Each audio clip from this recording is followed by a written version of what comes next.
Ito nga pala yung daily routine ko. Sa morning routine ko is kukuha lang ako ng malunggay leaf. Yung pinaka-young leaves ha. Yung pinaka-young talaga kasi mayroon kaming puno ng malunggay.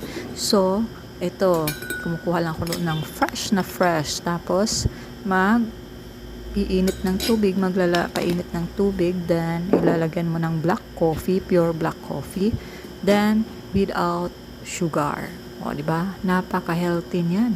Kasi hindi mo na kailangan ng sugar niyan kung gusto mo maging healthy, iwas diabetes para hindi mag-spike yung sugar natin. At ang lalo pag 40 pa, taas ang edad natin. O, iyan yung daily routine ko sa morning. Coffee is life. So, ganun din, pero healthy na kasi may literal na may moringa. Moringa, malunggay leaves. O, di ba? Fresh na fresh. Kukuha ka lang doon.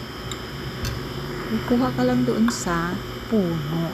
O, very informative. Yan, pwede nung gawin yan.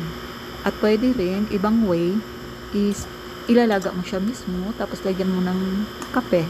Ilalaga mo siya kung gusto mo ng ganong way. Pero sa akin is super init naman yung tubig ko. Kaya ganun, pwede na siyang gagawin na ganyan na lang diretso. Naluluto yung malunggay, naluluto din yung kape. And then, kung sa lasa ay super fresh, refreshing, malalasahan mo talaga yung dahon ng malunggay na medyo may pagkaanghang-anghang. Yeah.